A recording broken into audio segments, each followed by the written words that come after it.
Hello दोस्तों, नमस्कार। आपका स्वागत है आपके अपने चैनल हिंदी हब पर। तो आज दोस्तों हम पढ़ने वाले हैं पटाक्षेप नहीं होगा, जो कि आरपीएससी सेकंड ग्रेड की स्नातक स्तर की कहानियों में तीसरी कहानी है। ये कहानी हेतु भारद्वाज जी द्वारा लिखी गई है। ये दोस्तों राजस्थान के कथाकार हैं।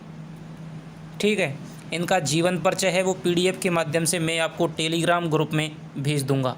जिन दोस्तों ने अभी तक टेलीग्राम ग्रुप को ज्वाइन नहीं किया है वो डिस्क्रिप्शन बॉक्स में दिए गए लिंक के माध्यम से ग्रुप को ज्वाइन करें, जहां पर आपको प्रत्येक कक्षा की पीडीएफ है वो उपलब्ध हो जाएगी।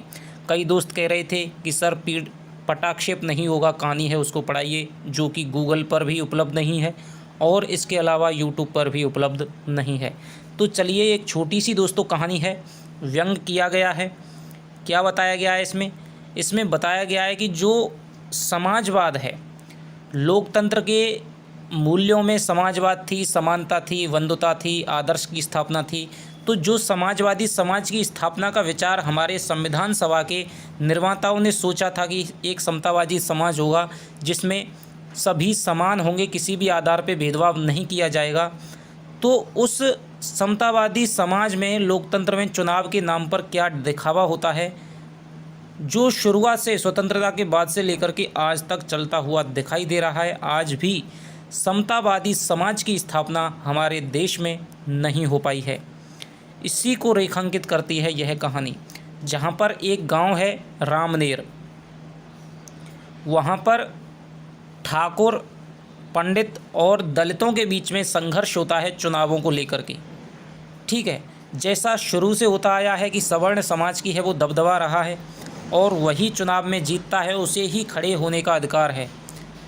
तो छोटी सी दोस्तों कहानी है, आप इसको पढ़ेंगे तो आपको लगेगा कि यहाँ से दोस्तों ये बहुत ही सरल कहानी आपकी जोड़ी गई है। मुझे समझ नहीं आ रहा कि सिलेबस इतना सरल क्यों कर दिया गया है। ठीक है, लेकिन गहराई है दोस्तों, वो हमेशा ध्यान रखना कि अब की बार बढ़ने वाली है। ग्रामर और जो हिंदी साहित्य का इतिहास है वो दोस्तों आपका बहुत ज़्यादा, आपका उसका गहराई और उसके जो क्वेश्चनों की संख्या है वो बढ़ने वाली है। तो चलिए शुरू करते हैं, पटाक्षेप नहीं होगा।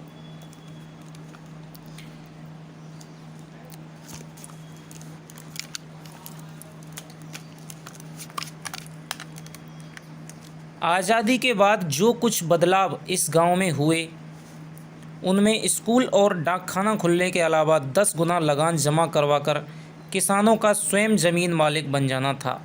यानी कि आज़ादी के बाद में बहुत सारे बदलावों की रूपरेखा है वो संविधान सभा के द्वारा बनाई गई थी, संविधान सभा के निर्माताओं ने बनाई थी।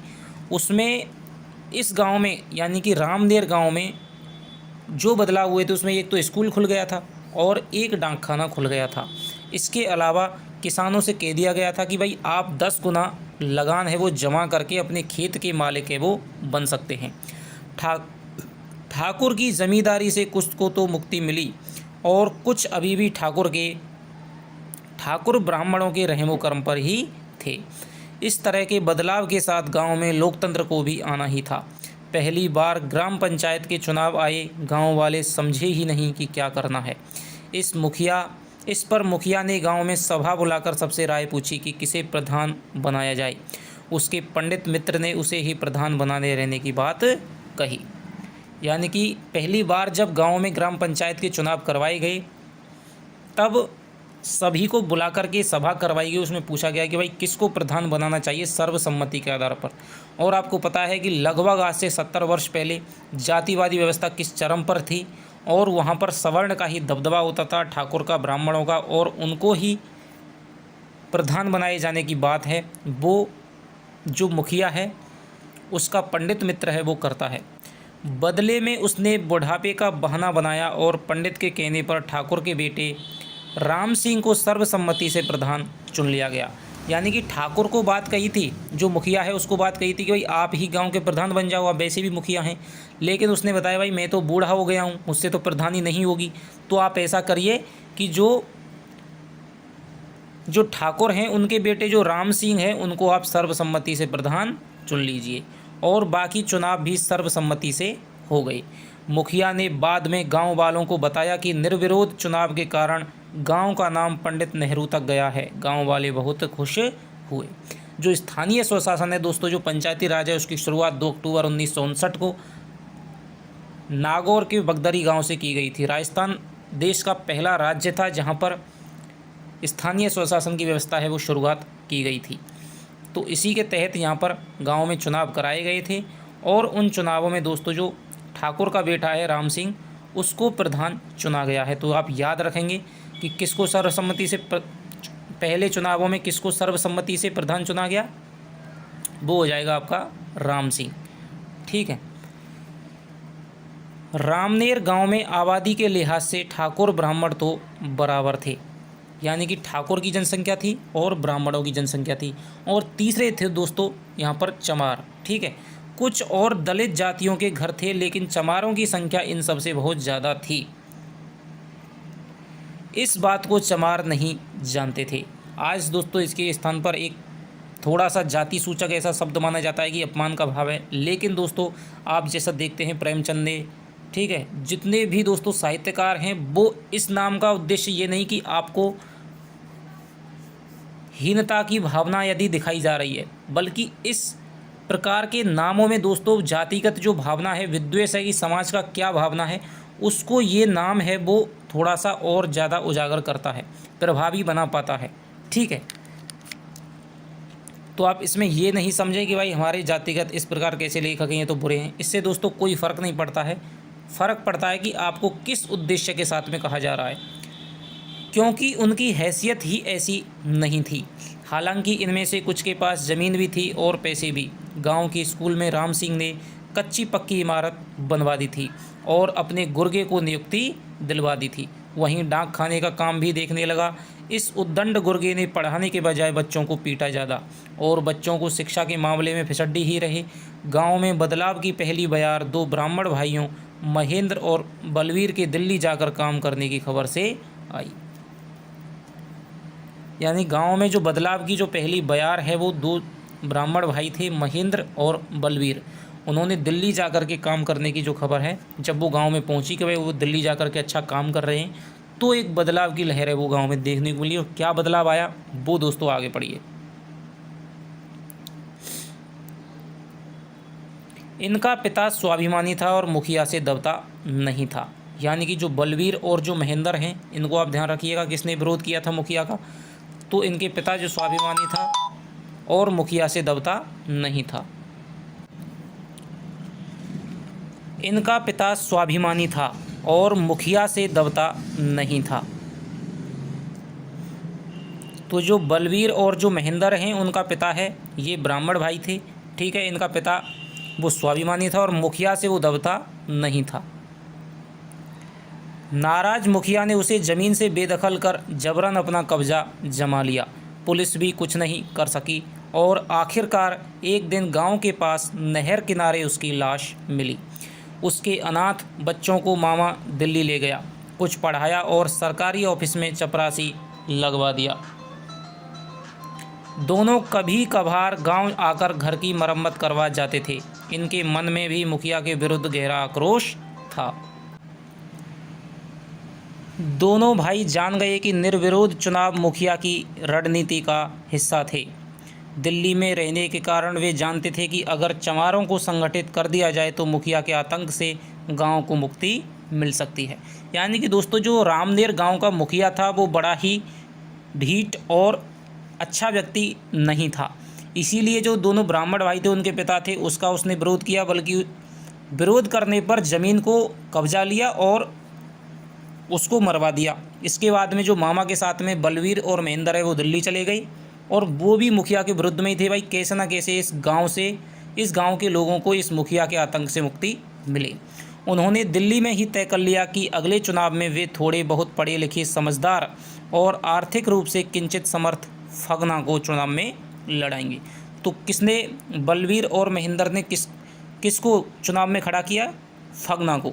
चुनाव घोषित होते ही वे गांव आ गए और फगना से चर्चा की। फगना को उनकी बात में दम लगा और फिर सारे चमार एक हो गए।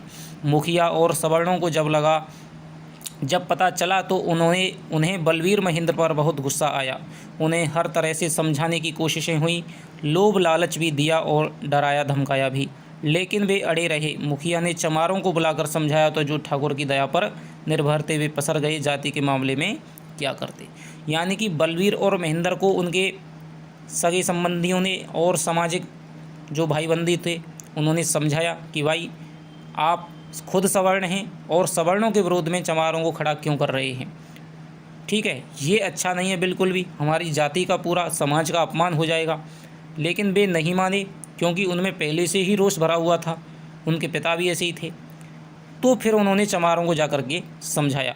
और आपको पता है कि छोटी जातियों में जो भी होता है वो उनके ही रेमो कर्म पे जिंदा थे, इसीलिए वो क्या करते, उन्हें पता था कि भाई जीत भी जाएंगे तो भी हम इनका कुछ नहीं उखाड़ सकते हैं। तो फिर वो है मान गए।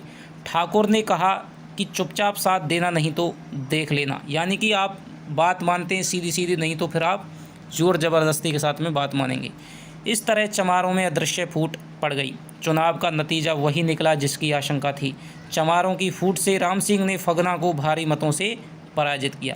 यानी कि चमारों में फूट पड़ गई और बहुत ज़्यादा चमारों ने सवर्णों के बारे में मतदान किया था पक्ष में, कुछ ही ने फगना के पक्ष में मतदान किया, जिससे कि क्या है, राम सिंह भारी मतों के साथ में विजयी हो गया। बलवीर और महेंद्र को मुखिया ने बुलाकर खूब लानत मलामत की। दोनों ने कहा कि यह आखिरी चुनाव थोड़े ही है। मुखिया ने कहा तुम्हारे लिए तो आखिरी ही समझो। दोनों भाई पराजय से टूटे फगना के पास गए और हिम्मत बधाई। दोनों ने कहा कि अपने लोगों को संगठित करने में लगे रहो, अगले चुनाव में सबको दिखा देंगे। उसी रात कुछ लोगों ने महेंद्र बलवीर को बुरी तरह से पीट डाला। सुबह फगना और कुछ लोग दोनों को मरहम पट्टी के लिए कस्बे ले गए। थाने गए तो पुलिस ने डांट कर भगा दिया। दोनों भाई वहीं से दिल्ली चले गए।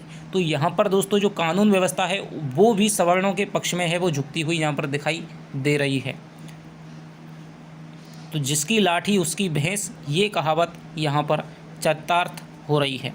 गांव में जातिवादी माहौल घना हो गया। विधान के अनुसार पंचायत के चुनाव 3 साल में एक बार होने थे। तो विधान के अनुसार कितने साल में, 3 साल में। लेकिन सूखा और बाढ़ जैसे बहानों से चुनाव टलते रहे और 7 साल तक राम सिंह ही प्रधानी करता रहा। तो राम सिंह ने कितने साल तक प्रधानी की, 7 साल तक। गांव में जातिवादी बेमनस्य बढ़ने लगा, लेकिन फगना के कारण चमारों में आई चेतना से वे ठाकुर ब्राह्मण गठजोड़ का डटकर मुकाबला करने लगे। राम सिंह इस बीच पंचायत के पैसों से खुद का विकास और तेजी से करता रहा। मुखिया की मौत के बाद वह और निरंकुश हो गया। फिर चुनावों की घोषणा हुई तो चमार बहुत खुश थे कि शायद अब की बार है वो हमारी प्रधानी आएगी। फगना महेंद्र बलबीर के पास दिल्ली गया। इस बार वे आने के लिए राजी ना थे, लेकिन फगना के कहने पर चुनाव से 1 सप्ताह पहले गांव आने के लिए मान गए। दोनों गांव आए तो देखा चमारों में ज़बरदस्त जोश था, लेकिन राम सिंह भी कम नहीं था। उसने शुरू से ही इसकी राह में कांटे बिछाना प्रारंभ कर दिया था। पहले तो इन्हें वोटर लिस्ट नहीं मिली, और जब मिली तो देखा कि उसमें दोनों भाइयों के साथ चमारों के उन लोगों के नाम नहीं हैं जो बाहर रहते थे। यानी कि जो दोनों भाई थे बलबीर और महेंद्र, उनके भी वोटर लिस्ट में नाम नहीं थे। और आपको पता है कि जब वोटर लिस्ट में नाम नहीं होता है तो वो फिर वोट नहीं डाल सकता है। और उन लोगों के नाम नहीं थे जो बाहर काम करने गए थे, यानी कि उन सब के नाम है वो कटवा दिए थे कि भाई ये इस ग्राम पंचायत के सदस्य नहीं हैं, जबकि ब्राह्मण ठाकुरों में सबके नाम थे। तो ये चाल है वो राम सिंह ने चली। इसके बावजूद चमारों के वोट अब भी बाकी सबसे ज़्यादा थे, यानी जीत का गणित चमारों के पक्ष में था और वे आश्वस्त थे। यानी इतने सारे वोट कटवाने के बावजूद भी चमारों की जनसंख्या इतनी थी कि वे आसानी से जीत सकते थे यदि वो संगठित रहते। तो अब भी सवर्णों को ये दिल में मलाल था कि भाई अब भी इनका पलड़ा भारी है, अब हमें कौन सी तरकीब अपनाई जाए जिससे कि हम जीत सकें। चुनाव से पहले पोलिंग पार्टी आई, जिसका चुनाव अधिकारी संयोग से ठाकुर ही था। राम सिंह ने उसे रात को दावत पर बुलाया और दारू पिलाई। जाति के नाम पर और रिश्वत में मिले रुपयों के कारण अधिकारी ने राम सिंह को हर हाल में जीतने की रणनीति बताई। सुबह पोलिंग के वक्त जब शुरू में मतदाता नहीं पहुंचे तो अधिकारी दोनों के एजेंटों को चाय पिलाने ले गया। 1 घंटे बाद वे लोग लौटे तो वोटर आने लगे। चमारों की औरतें आई तो पता चला उनके वोट तो पहले ही दिए जा चुके हैं। खूब हंगामा हुआ। साफ था कि राम सिंह ने 1 घंटे में उतने वोट डलवा दिए जिससे वो जीत सके, और हुआ यही कि वह करीब 100 वोटों से जीत गया। यानी कि इस बार दोस्तों चमारों ने खूब संगठितता दिखाई, लेकिन जो चुनाव अधिकारी है वो राम सिंह ने उसको अपने बहकावे में ले लिया, उसको रिश्वत दी, दावत दी, दारू पिलाई, और फिर है वो फर्जी वोट हैं, वो चमारों की जो महिलाएं थी उनके फर्जी वोट खुद ही ने ही डाल दिए और लगभग 100 वोटों से वो जीत गया। तो दूसरे चुनाव में दोस्तों राम सिंह है वो कितने वोटों से जीता? 100 वोटों से। तो ये आपको याद रखना है। चुनाव अधिकारी को उसने अपने पक्ष में कैसे किया? रिश्वत दे करके, शराब पिलाकर और दावत दे करके। फगना ने लोगों की सलाह पर अदालत में चुनाव के खिलाफ रिट लगाई। अगले चुनाव तक मुकदमा चलता रहा। राम सिंह के धांधली से प्रधान बन जाने से गांव में सवर्ण दलित संघर्ष और गहरा गया। फगना ने केंद्र तक के दलित नेताओं तक पहुंच बना ली, तो राम सिंह ने सवर्ण नेताओं से, दोनों अपने नेताओं को गांव में लाकर सभाएं कराने लगे और गांव में अलग किस्म की जातीय राजनीति का उभार हुआ। दोनों तरफ से गुंडों की तादाद बढ़ गई, आए दिन संघर्ष होने लगा। राम सिंह पंचायत के पैसों से कागजों में गांव का विकास करता रहा और खुद भी माल हड़पता रहा। यानी कि दोस्तों इस देश की सबसे बड़ी विडंबना यही है विकास की, कि कागजों में ही विकास होता है लेकिन असलियत में वास्तविकता कुछ और है। वास्तविकता में दोस्तों ढाक के 3 पात वाली कहावत सिद्ध होती है। नहीं तो दोस्तों आज तक ये देश है वो स्वर्ग बन गया होता। जितना कागज़ों में विकास इसका दिखाई देता है, यदि उससे दोस्तों 50% भी असलियत में हुआ होता तो शायद ये देश है वो स्वर्ग बन गया होता। फिर चुनाव आए तो राम सिंह को लगा कि अब की चुनाव जीतना आसान नहीं है, तो उसने नई रणनीतियों पर सोचना शुरू किया। यानी कि 2 बार है वो तो दोस्तों राम सिंह बन गया है। राम सिंह से पहले इसके जो पिताजी थे वो भी केसरी सिंह, वो इसके प्रधान रहे थे, ठीक है, स्वतंत्रता से पहले। अब तीसरी बार है वो राम सिंह रह लेगा, 3 बार राम सिंह रह लिया, ठीक है। पहली बार में जीता भारी मतों से और 7 साल तक, यानी कि 2 बार तक प्रधानी की। फिर दूसरी बार में इसने 100 वोटों से जीत लिया। अब तीसरी बार में इसे लगा कि भाई पिछली बार तो मैं जीत गया कैसे ना कैसे भी करके, अधिकारी को पक्ष में कर लिया, ठीक है, लेकिन अब की बार में जीतना मुश्किल है।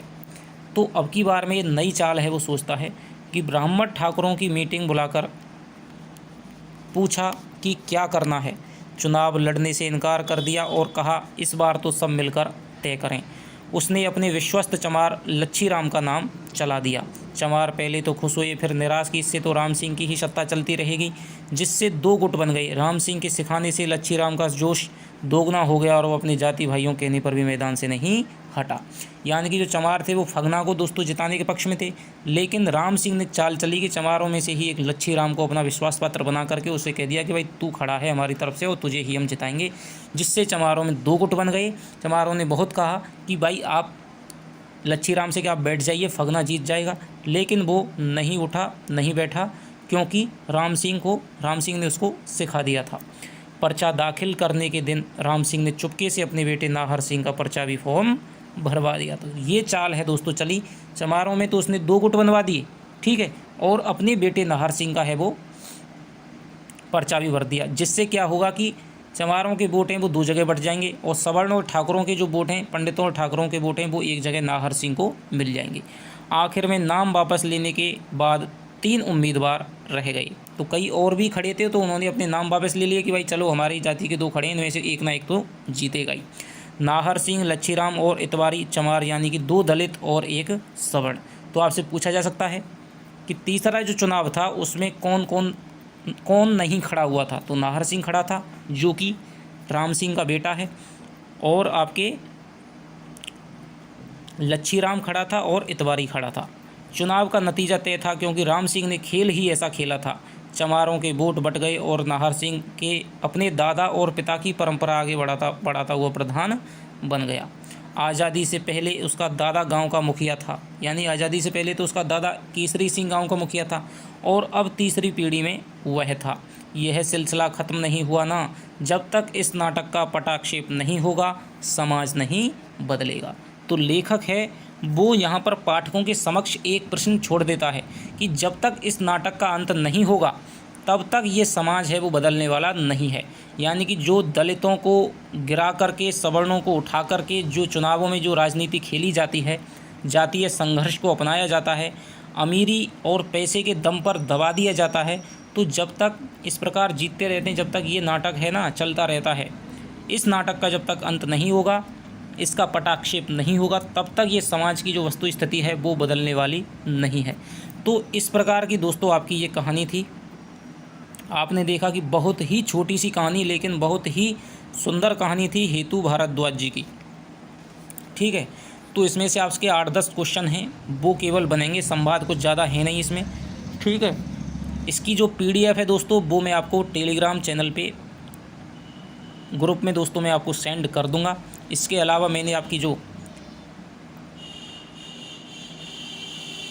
भी पढ़ाया है क्वेश्चन आंसर हैं वो भी मैं आपको टेलीग्राम ग्रुप में भेज दूंगा। तो आशा करता हूं कि आपको ये कहानी और ये कक्षा दोस्तों पसंद आई होगी। यदि आप अभी तक आपने हमारे चैनल को सब्सक्राइब नहीं किया है तो चैनल को ज़रूर सब्सक्राइब करें और बेल आइकन को दबाएं। यहाँ पर दोस्तों इस चैनल पर 2nd grade 1st grade UGC net के लिए हिंदी साहित्य, इसके अलावा स्नातक स्तर की 4 कहानियाँ दोस्तों मैंने पढ़ा दी हैं। और इसके बाद में हम शुरू करने वाले हैं दोस्तों काव्यशास्त्र की कक्षाएं, और हिंदी साहित्य का इतिहास है वो साथ साथ चलेगा। हिंदी साहित्य के इतिहास के लिए आपको कोई भी पुस्तक पढ़ने की ज़रूरत नहीं है दोस्तों। तो चलिए आपसे मिलता हूं नेक्स्ट वीडियो में, तब तक के लिए दोस्तों बाय बाय, जय हिंद जय भारत।